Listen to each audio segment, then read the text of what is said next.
continuar sem Jesus. A minha semana não pode começar sem que eu esteja perto de Jesus, sem que eu esteja com Jesus. Talvez essa fosse a certeza de Maria. Agostinho talvez nos responderia com a seguinte frase: fizeste-nos para ti, e inquieto está o nosso coração, enquanto não repousa em ti. Maria é um coração inquieto. Maria é esse tipo de pessoa. Ela não quer a doutrina simplesmente, ela não quer as respostas fáceis simplesmente. Maria não quer as explicações.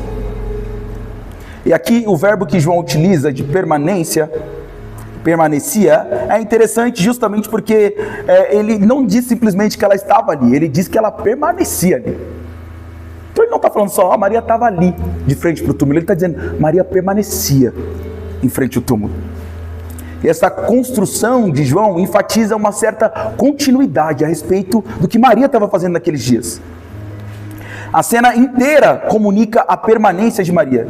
Isso é importante porque João gosta desse conceito de permanência. E eu vou dizer para você onde mais ele colocou esse conceito de permanência. No capítulo 15 ele disse, permanecei em mim. Você se lembra disso? Eu sou a videira, vós sois os ramos. Permanecei, pois, em mim. E o verbo meno, que é esse verbo, é praticamente uma palavra-chave do Evangelho de João.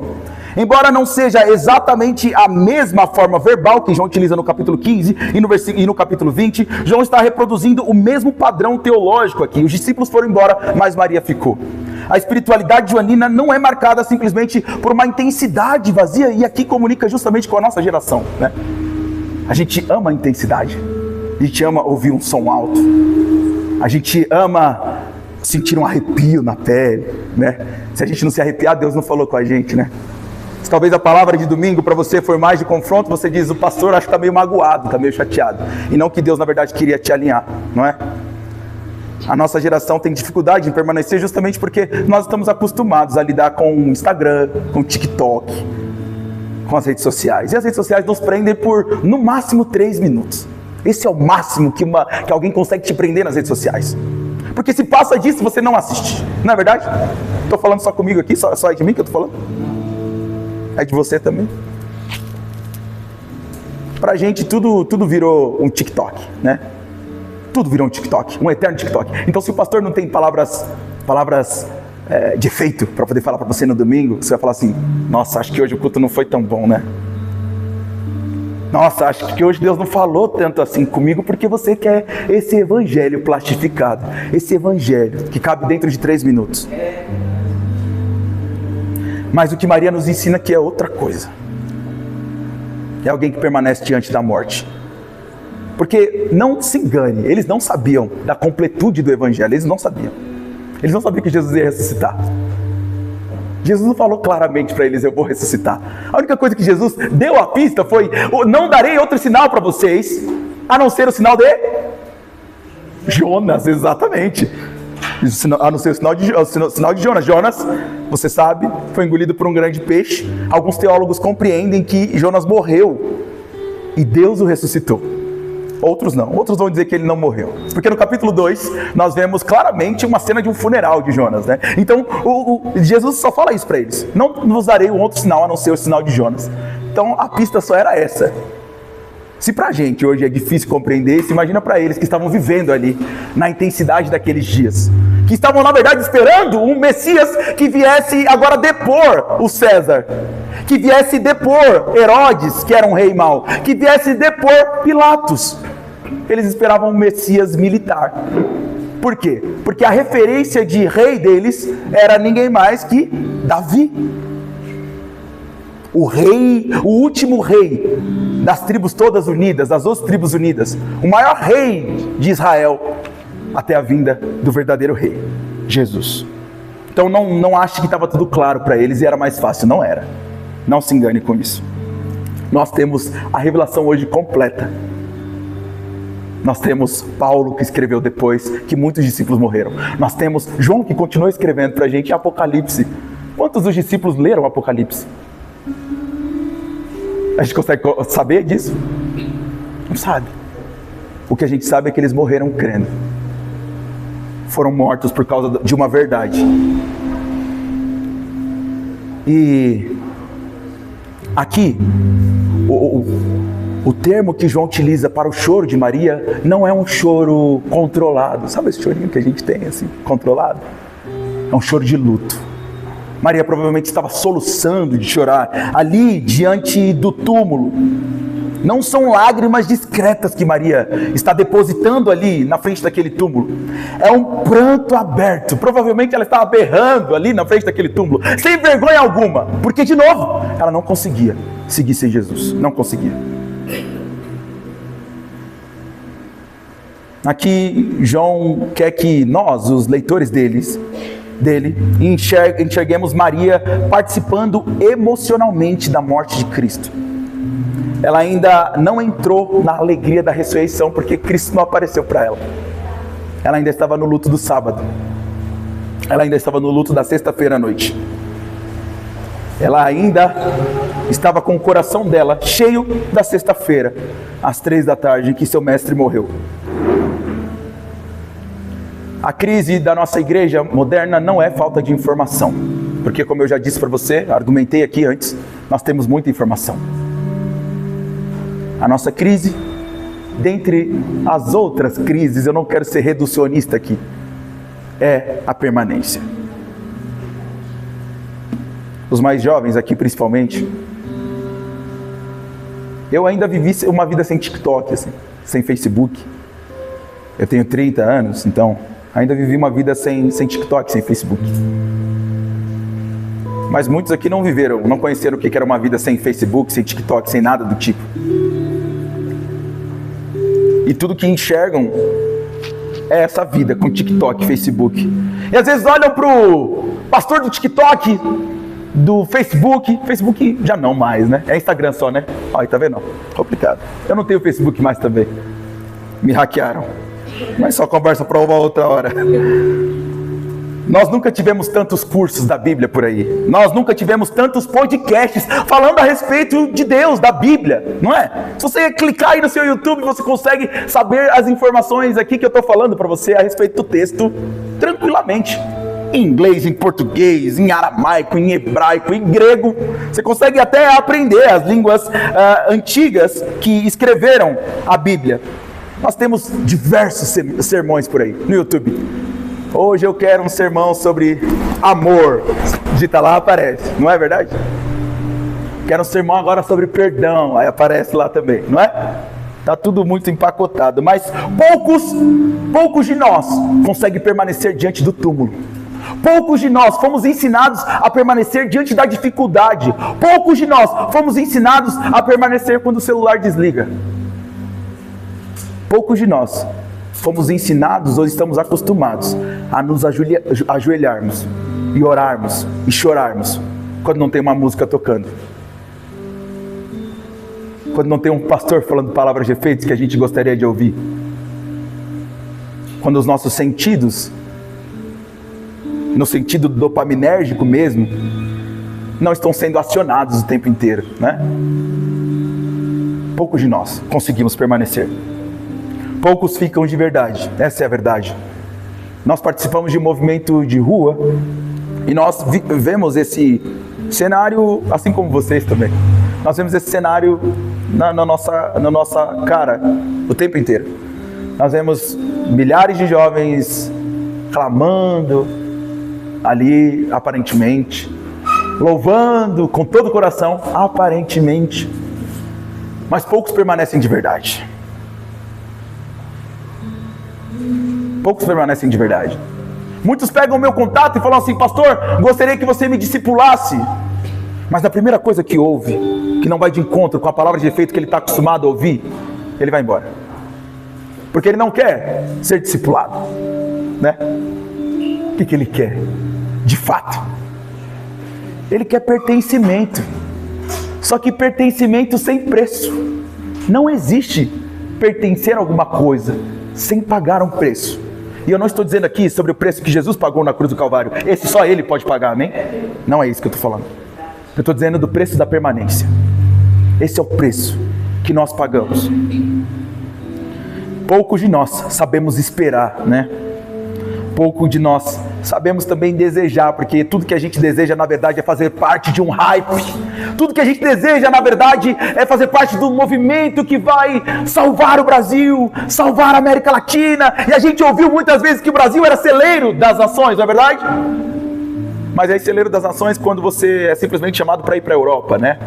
Porque se te chamarem para ir para Janela 1040, se te chamarem para ir para os ribeirinhos lá, você vai, de fato. É mais difícil, né? Muito mais difícil. Maria olha ali no versículo 12, olha para a morte e encontra 2 anjos. Ela viu 2 anjos vestidos de branco, é o que diz o texto aí.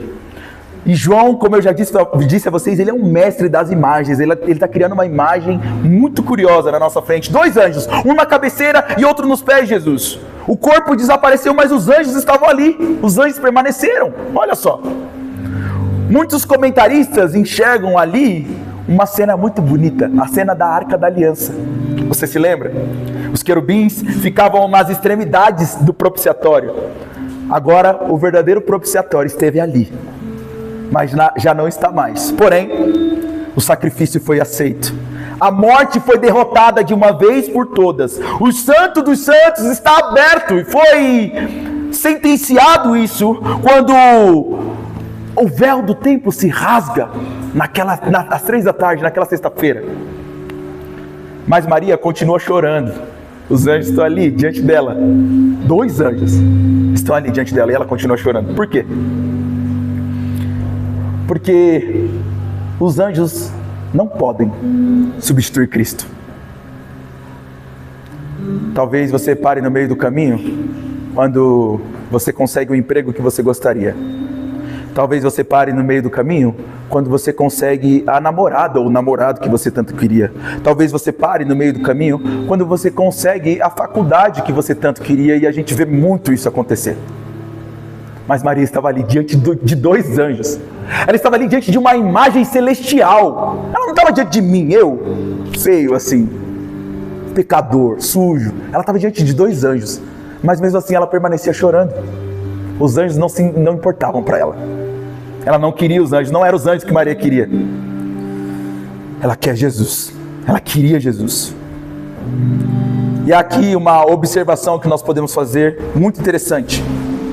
Calvino é mais cauteloso a respeito do propiciatório, mas muitos pais da igreja, ao se debruçarem nesse texto, eles perceberam essa imagem, a imagem da Arca da Aliança, um anjo na cabeceira e outros nos pés, assim como os querubins sobre o propiciatório.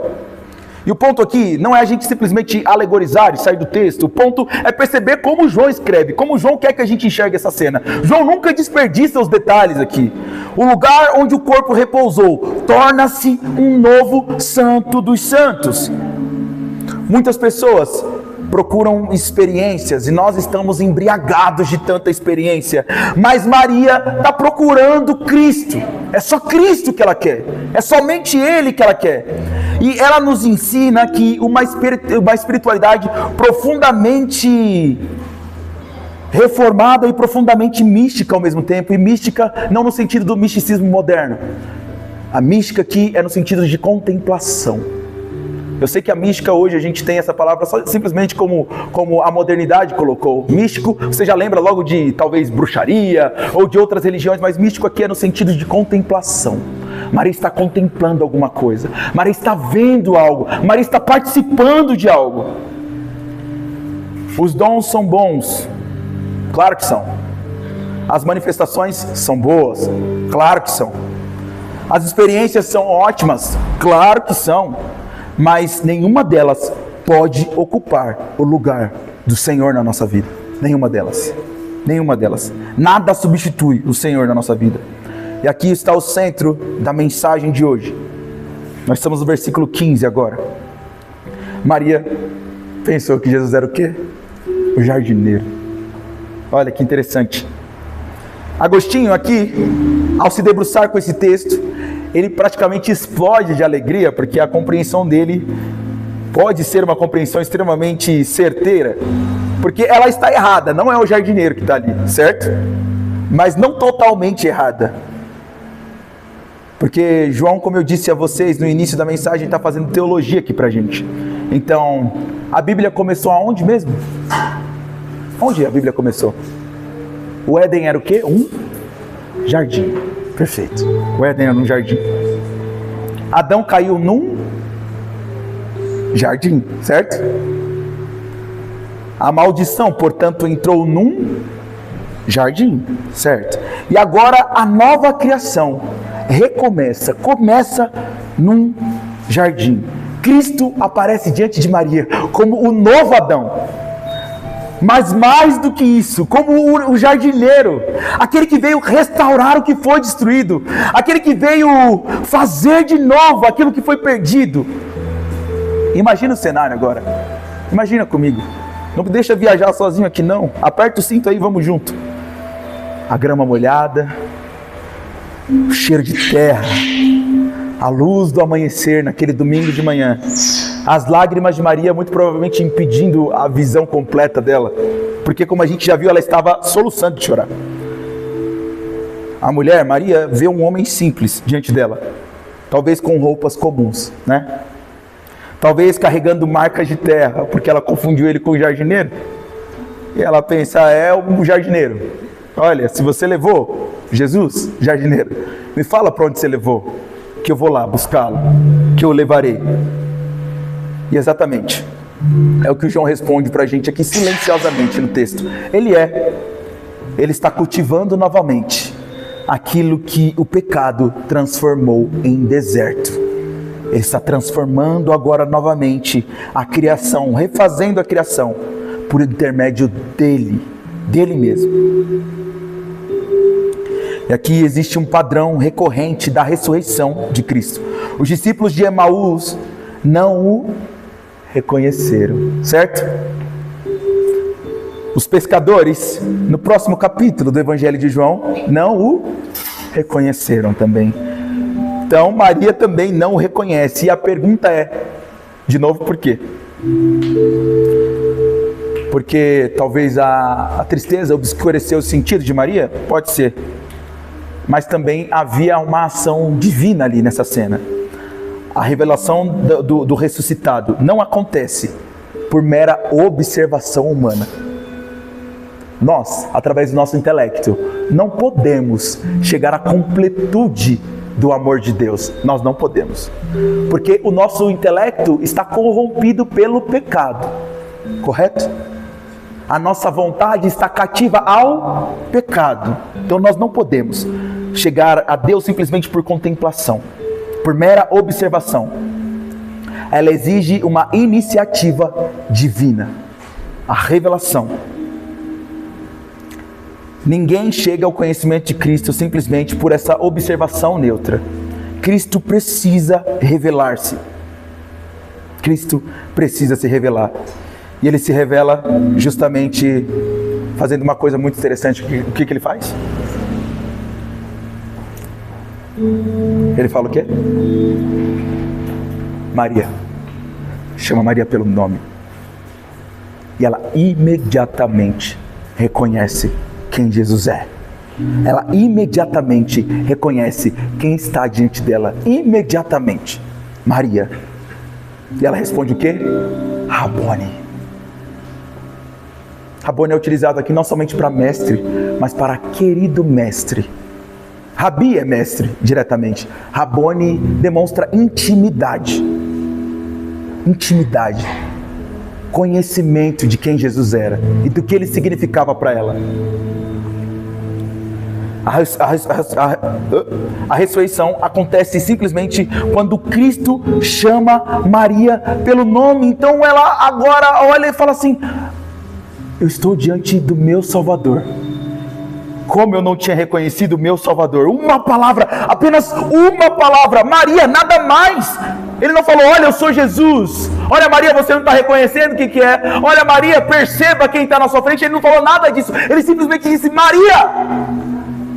E ela reconheceu ele imediatamente. Nenhuma explicação mais, nenhuma argumentação, nenhuma experiência filosófica, nenhuma profundidade teológica ali naquele momento, nenhuma explanação do texto bíblico, nenhuma exegese, nenhuma hermenêutica, nada. Jesus simplesmente chama aquela mulher pelo nome e ela imediatamente reconhece quem ele é, dizendo: Rabone, você é o meu mestre, eu sei quem você é. Era você que eu estava buscando aqui hoje. Aqui João nos conecta diretamente ao capítulo 10, em que Cristo diz: as minhas ovelhas, exatamente, reconhecem a minha voz, ouvem a minha voz e reconhecem. Ela reconheceu a voz, porque antes de encontrar Cristo, ali naquele domingo de manhã, ela já pertencia a Ele. Antes de encontrar Jesus, naquele domingo de manhã, ela já era dele. Lázaro saiu do túmulo quando ouviu seu nome. Maria sai do luto também quando ouve seu nome. A mesma voz que ressuscita os mortos está aqui hoje, ressuscitando os corações, chamando você pelo nome. A mesma voz. Eu não estou falando aqui de um Cristo que está morto. Eu não estou falando aqui de uma realidade que não nos pertence. Eu não estou falando aqui de um Cristo inalcançável. Eu estou falando aqui para você hoje que Cristo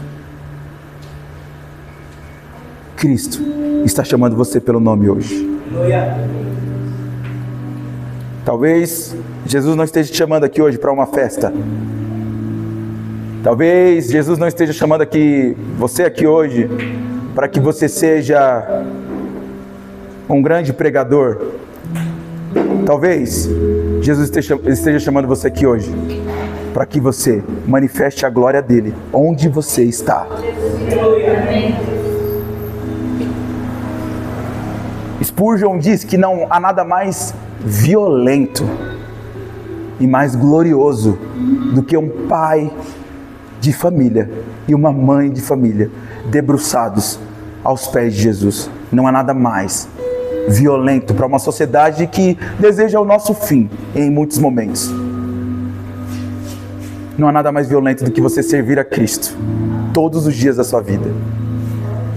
Não há nada mais revolucionário do que você permanecer, olha só, numa geração que não consegue mais permanecer, numa geração que não consegue mais estar, que não consegue mais ter um tempo de mesa com o pastor, sem querer uma resolução para a vida imediata, sem querer que o pastor resolva todos os seus problemas, sem querer simplesmente ouvir uma pregação aqui que vai resolver todos os seus problemas. Deixa eu te dizer uma coisa, talvez você carregue este fardo que você está carregando hoje para todo sempre, até a volta de Cristo, mas a boa notícia é que Jesus vai te ajudar a carregar esse fardo, porque com Ele o fardo é leve e o jugo também é leve.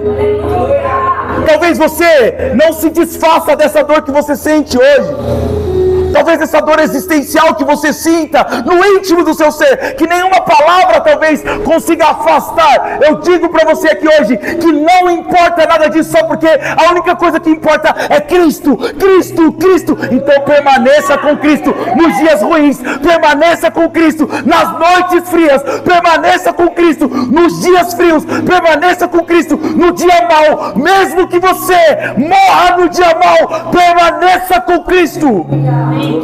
A novidade do Evangelho não é a resolução dos seus problemas imediatos. A novidade do Evangelho é a resolução da tua vida de uma vez por todas, porque nele nós agora temos vida para todo sempre, para toda eternidade. Nele nós habitaremos com Ele e nele nós estaremos. Essa é a imagem do capítulo 21 e 22 de Apocalipse. Nós estaremos com Ele.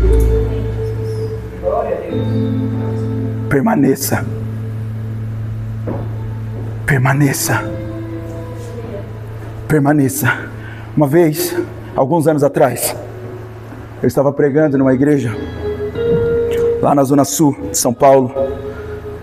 Eu me lembro de pregar sobre João Batista.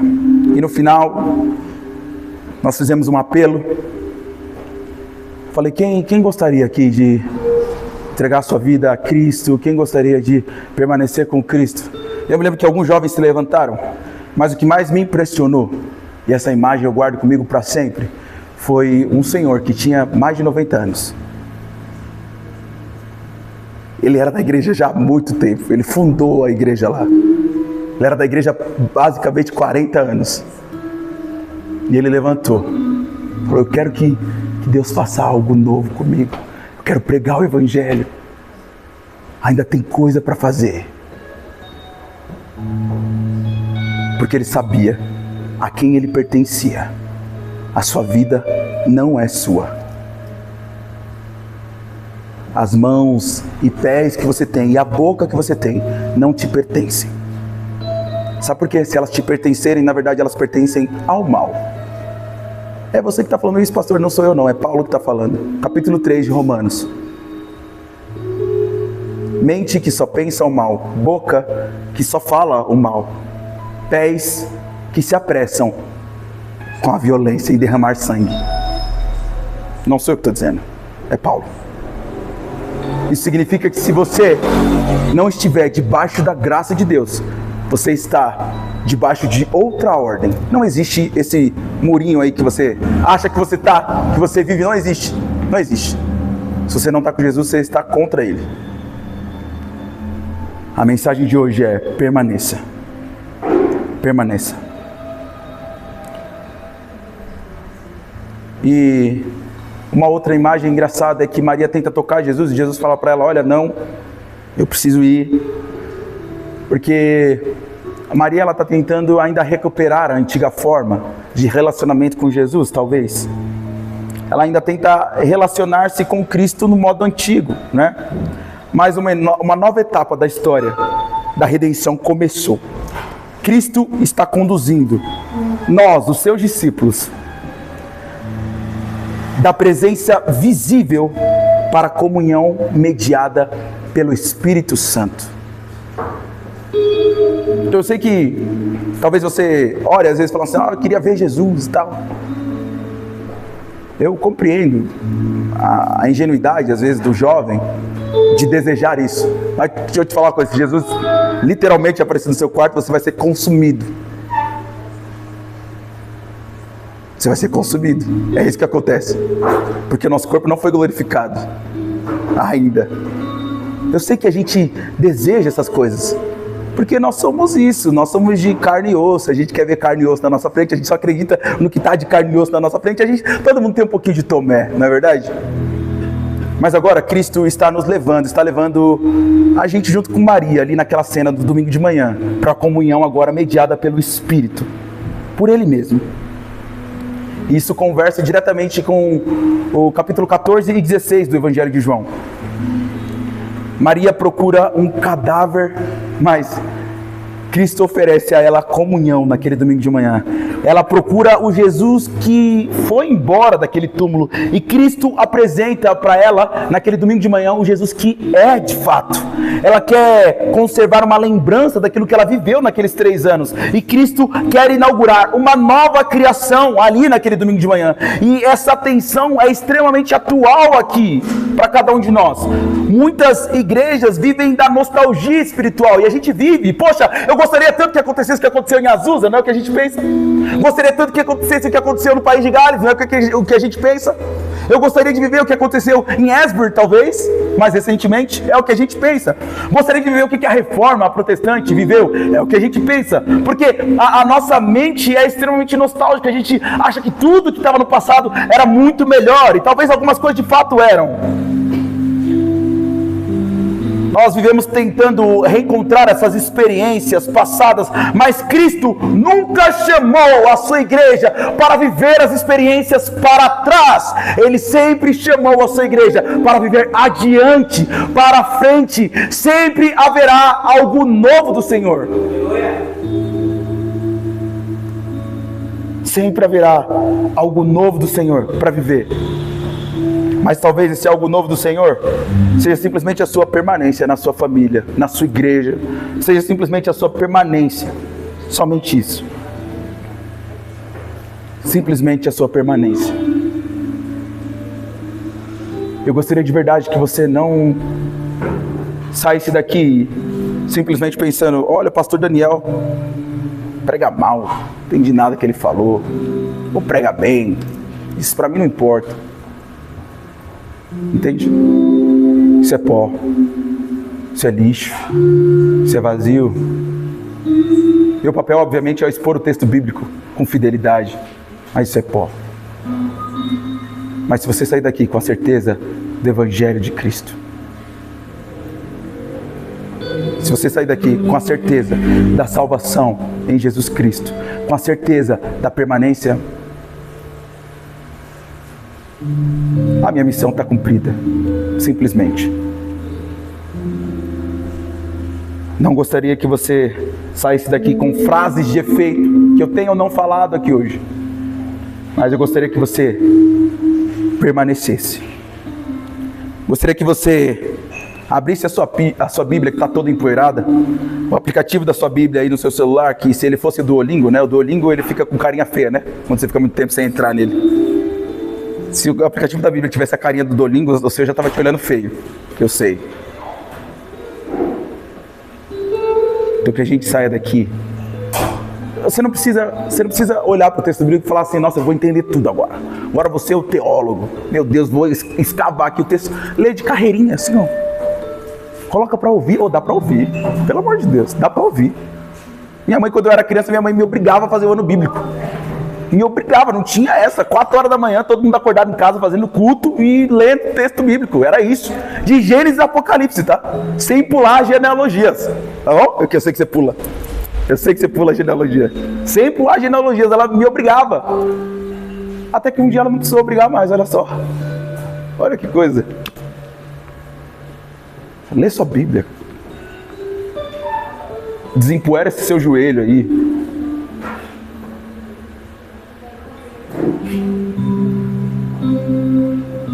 Vai fazer alguma coisa de útil. Desliga o Instagram. Desliga o TikTok. Faz alguma coisa de útil. O quê? Vai ler a Bíblia, pergunta para o pastor o que tem que fazer. Ele vai te dar uma lista do que precisa fazer. Sim ou não, pastor? Pergunta para ele o que tem para fazer. Ele vai falar assim, nossa, glória a Deus, é isso mesmo, ó, vem cá. Essas 3 coisas você pode me ajudar essa semana, não é? Eu fico aguardando ansiosamente, às vezes eles me perguntarem assim, o que tem para fazer? Eles nunca perguntam, viu? Ninguém nunca pergunta isso, é incrível, o que tem para fazer? E se pergunta, geralmente some, né? Pastor, o que tem para fazer? E some. Eu pensei que eu tinha ganhado um ajudante, né? Agora lá na igreja eu tô brigando. Eu falei para eles, essa semana eles vão lá arrumar a igreja e tal. Pedro, Davi aqui. Você. Ele falou que ia, não falou? O cara tá em iniquidade, né? Ele tá em iniquidade. É só assim. Tem que começar a ameaçar eles agora, ó, Jesus vai te matar, viu? Assim. Você não vai, ó. Jesus infelizmente vai te matar. Vai fazer alguma coisa de útil na sua vida. Faça alguma coisa de útil com o seu tempo. Permaneça. Só isso. Permaneça, tá bom? Guarda isso no coração, na cabeça. Permaneça. Jesus é bom. Ele continua fazendo. Ele está vivo. Muito vivo. Muito vivo. E a prova de que ele está vivo é que nós estamos aqui. O corpo dele, reunidos. De lugares diferentes, nós viemos lá da Zona Sul. A igreja é na República, mas a gente é lá da Zona Sul. É, exato. Ó, ele é da Zona Norte, o Guilherme é da... Guilherme é de muito longe também. Guilherme, de onde você é? Jaçanã, ele ia falar Tucuruvi, né? É 15 quilômetros do Tucuruvi, ela fala Tucuruvi. É Jaçanã, aí nós somos da Zona Sul. O Pedro agora migrou para a Zona Sul, mas ele era da Zona Leste. O Pedro era muito mais longe, tá? O Pedro era de São Miguel. Eu nem sabia que esse lugar existia, até eu ir na casa do Pedro. Mas a gente está junto aqui, junto com vocês, porque o corpo de Cristo está vivo. E Cristo está vivo. Amém? Vamos cantar para a gente encerrar? É isso? É isso? Amém.